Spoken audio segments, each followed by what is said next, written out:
Mesdames et messieurs, bonjour. Bienvenue au journal hebdomadaire de l'Agence vietnamienne d'information. Et voici les titres de cette édition. La participation du Vietnam à la 21e conférence de Paris sur les changements climatiques affirme l'engagement du gouvernement vietnamien à rejoindre les efforts de la communauté internationale pour lutter contre ce phénomène planétaire. Le Forum des entreprises de fin 2015, une chaîne de dialogue entre le gouvernement, la communauté des entreprises vietnamiennes et étrangères et les bailleurs de fonds, vient de se dérouler à Hanoï. Fondé en 1913, le lycée Nguyen Thi Minh Khai à Ho Chi Minh Ville est une des plus anciennes écoles du système éducatif vietnamien. À l'origine, cet établissement était exclusivement ouvert aux filles autochtones. Reportage en fin d'édition.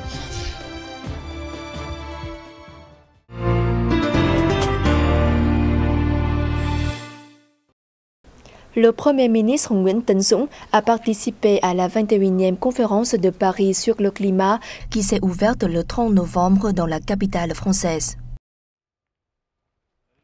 Lors de la séance plénière de la COP21, le Premier ministre Nguyen Thanh Dũng a prononcé un discours pour affirmer le fort engagement politique du gouvernement vietnamien de continuer de se joindre aux efforts de la communauté internationale pour faire face au changement climatique.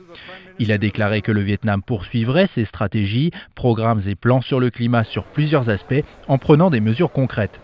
Il a également réitéré l'engagement de son pays de respecter ses devoirs dans la Convention cadre des Nations Unies sur les changements climatiques et le protocole de Kyoto.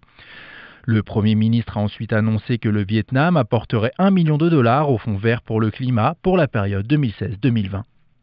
Pour l'après-2020, Nguyen Thanh Dũng a indiqué que le Vietnam s'engage à diminuer de 8% ses émissions de gaz à effet de serre d'ici 2030 et souhaite bénéficier d'assistance internationale pour le développement socio-économique et la résilience au changement climatique de son pays. En marge de la COP21 à Paris, le Vietnam a co-organisé avec les Pays-Bas et la Banque mondiale un dialogue de haut niveau sur la résilience à ce phénomène dans le delta du Mékong. Ayant pour thème, le Vietnam œuvre avec les partenaires internationaux pour faire face aux défis du changement climatique dans le delta du Mékong, ce dialogue a réuni le Premier ministre vietnamien Nguyen Thanh Dũng, son homologue néerlandais Mark Rutte et la vice-présidente de la Banque mondiale chargée du développement durable, Laura Tusk. Le Premier ministre Nguyen Thanh Dũng a annoncé que le gouvernement vietnamien prêtait attention à la connexion des activités de résilience au dérèglement climatique et à l'élévation du niveau de la mer avec le processus de restructuration économique et de passage au modèle de croissance durable, ainsi qu'à l'intégration de ces activités dans des plans de développement socio-économique du delta du Mékong. Outre ses propres efforts, le Vietnam a besoin de la coopération et du soutien des pays et des organisations internationales dans ses activités de résilience au changement climatique, a insisté le Premier ministre. À la fin du dialogue, le Vietnam, les Pays-Bas et la Banque mondiale ont rendu publique une déclaration commune en exhortant la communauté internationale à aider le Vietnam à faire face au changement climatique dans le delta du Mékong. Également, à l'occasion de sa participation à la COP21, Nguyen Thanh Dũng s'est entretenu avec son homologue français Manuel Valls, lors duquel les deux dirigeants sont tombés d'accord sur de grandes orientations et mesures pour promouvoir la coopération bilatérale. Ils ont par ailleurs discuté de questions régionales et internationales d'intérêt commun. Les deux hommes ont apprécié les progrès dans les liens bilatéraux, notamment l'établissement du partenariat stratégique Vietnam-France, avant de convenir de continuer à mettre en œuvre les contenus de ce partenariat stratégique ainsi que des mesures concrètes pour approfondir les liens bilatéraux. Les deux dirigeants ont partagé le même point de vue selon lequel tous les différends en mer orientale doivent être réglés par l'intermédiaire de mesures pacifiques dans le respect du droit international pour assurer la sécurité et la sûreté de la navigation maritime pour les intérêts de la région comme de la communauté internationale. Le chef du gouvernement vietnamien a aussi rencontré la directrice générale de l'UNESCO, Irina Bokova, au siège de cette organisation à Paris, le président du Sénat français, Gérard Larcher, et le président de l'Assemblée nationale française, Claude Bartolone, ainsi que des responsables de certains groupes économiques français. Le Premier ministre Nguyễn Tấn Dũng a effectué une visite de travail en Belgique et en Union européenne le 2 décembre sur invitation du Premier ministre belge Charles Michel et du président de la Commission européenne Jean-Claude Juncker. En Belgique, le Premier ministre vietnamien s'est entretenu avec son homologue belge Charles Michel, lors duquel les deux dirigeants ont avancé plusieurs mesures pour intensifier les relations bilatérales en politique, économie, culture, éducation, formation, sciences et technologie. Ils ont ensuite convenu de collaborer pour renforcer les relations entre le Vietnam et l'Union européenne, accélérer la ratification par celle-ci de l'accord de partenariat et de coopération avec le Vietnam, ainsi que la signature officielle de l'accord de libre-échange Vietnam-Union européenne. Les deux premiers ministres se sont informés de la situation en mer orientale et de la lutte contre le terrorisme. Le Premier ministre Charles Michel a souligné le soutien de la Belgique pour un règlement pacifique des différends en mer orientale sur la base du droit international. Nguyễn Tấn Dũng a également rencontré le président de la Chambre des représentants belge, Siegfried Brekker, et la présidente du Sénat belge, Christine Defraigne. Dans le cadre de sa visite en Union européenne, Nguyễn Tấn Dũng a eu un entretien avec le président de la Commission européenne Jean-Claude Juncker, lors duquel ils ont discuté des mesures visant à renforcer la coopération bilatérale en tout domaine. Ils ont également abordé des questions internationales d'intérêt commun et la coopération bilatérale dans le cadre multilatéral. Le Premier ministre a proposé à l'Union européenne d'achever la ratification de l'accord cadre sur le partenariat et la coopération intégrale et d'accorder au Vietnam des soutiens techniques pour mettre en œuvre efficacement cet accord.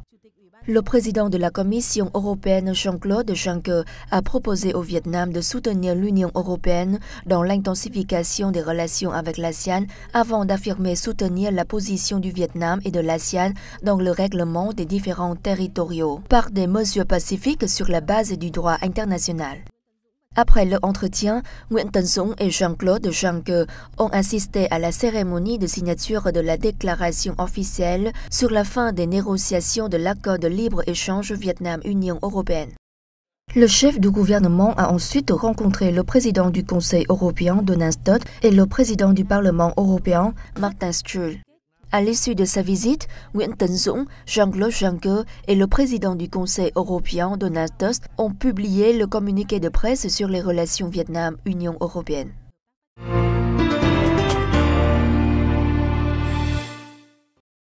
Sur le thème « Élever la compétitivité des entreprises pour une meilleure interaction au monde », le forum d'entreprise de fin d'année a eu lieu le 1er décembre à Hanoï.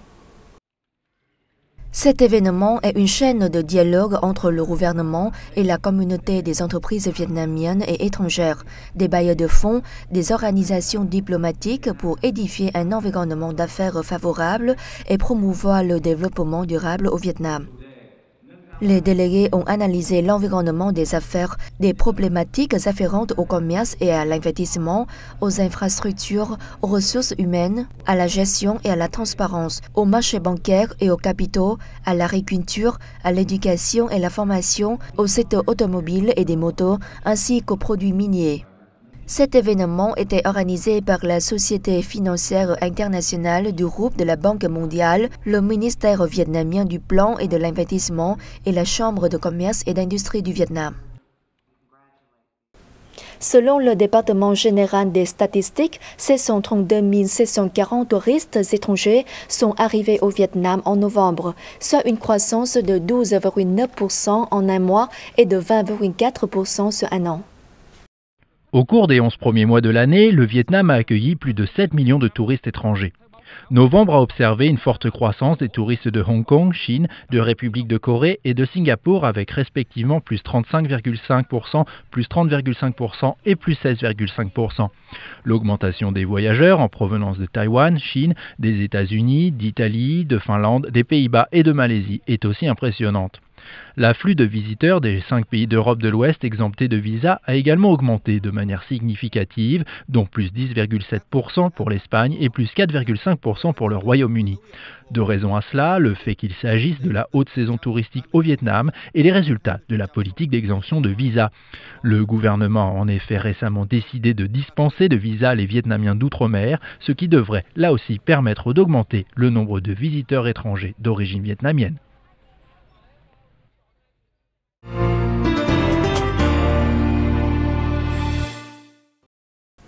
Situé au cœur d'Ho Chi Minh Ville, le lycée Nguyễn Thị Minh Khai constitue une fierté de l'éducation au Vietnam. Sa renommée doit non seulement à son architecture coloniale typique, mais aussi à ses belles traditions et prises d'études découvertes.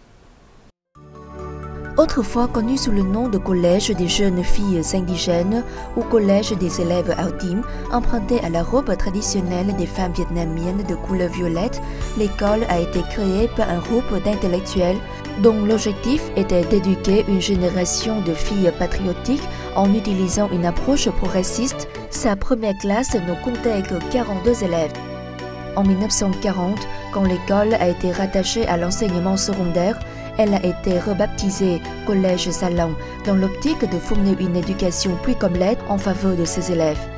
De 1953 à 1975, l'établissement s'est appelé École des lycéennes Salon. Entre-temps, toutes les élèves portaient l'absaï blanc avec un insigne de fleurs d'abricotier jaune brodé sur la robe. Le patriotisme a été inculqué aux élèves de cette école, parmi lesquels de nombreuses ont été activement impliquées dans les mouvements révolutionnaires à travers le pays avant 1975. Je considère toujours cette école comme ma maison. Je me souviens encore du jour où nous avons passé nos examens de fin d'études secondaires. J'étais une des 2 élèves qui avaient obtenu les meilleurs résultats, ce qui m'a permis de recevoir une récompense. C'était l'emblème de la fleur d'abricotier jaune de l'école. Je le garde encore précieusement comme un souvenir de mon école. Vũ Thị Nhung a suivi sa scolarité dans cet établissement pendant 7 ans. Ce long parcours lui a laissé des souvenirs nombreux et impérissables dans son cœur de jeune élève. Encore aujourd'hui, la septuagénaire revient sur ce lieu pour se remémorer ses doux moments passés sur les bancs de cette école. Après la libération du Sud en 1975, l'établissement a encore changé de nom pour devenir l'école Nguyễn Thị Minh Khai, qui dispensait des cours à la fois aux collégiennes et aux lycéennes. En 1978, cet établissement s'est transformé en lycée et est devenu mixte, devenant le lycée Nguyễn Thị Minh Khai, nom qu'il porte encore aujourd'hui. Les renominations de cet établissement n'ont en aucun cas été un frein à la transmission de génération d'élèves en génération de cette belle tradition qu'est d'aimer les études. Ils sont en effet nombreux, bac en poche, à y être retournés pour contribuer à son essor. L'un de ses anciens élèves est le chanteur Si Luân qui a donné un cours de musique hebdomadaire aux lycéens. L'école et mes camarades me manquent beaucoup. La cour de l'école a un peu changé, mes professeurs aussi, notamment ceux plus âgés. Leurs cheveux sont tout blancs, je voudrais dire que je les aime. Je leur souhaite une bonne santé et beaucoup de bonheur. Suivant les belles traditions de l'école, les enseignants ici sont dévoués et bienveillants, ce qui encourage nos élèves à être actifs et créatifs en classe. Je suis très fier de poursuivre ma scolarité dans cette école centenaire. Je ferai tout mon possible pour continuer à valoriser les belles traditions de l'établissement. Parallèlement aux investissements dans les infrastructures matérielles, avec la construction de nouvelles salles de classe, d'une bibliothèque, d'un laboratoire, d'un gymnase, d'une piscine et l'aménagement d'une salle d'informatique, le lycée Nguyễn Thị Minh Khai s'intéresse particulièrement à l'application de nouvelles méthodes didactiques avec l'application des technologies de l'information dans les cours. Son objectif, devenir une des meilleures écoles de Ho Chi Minh Ville en matière d'enseignement et de résultats scolaires. Situé au 275 rue Điện Biên Phủ, 3e arrondissement de Ho Chi Minh Ville, ce lycée porte le nom de l'héroïne, femme révolutionnaire émérite Nguyễn Thị Minh Khai. En plus de sa réputation académique, l'école est également très appréciée pour sa beauté architecturale. En plus d'un siècle d'existence, cette école au style français a laissé une empreinte indélébile dans le corps des générations d'élèves qui s'y sont succédés, mais aussi de tous les visiteurs de passage à Ho Chi Minh Ville.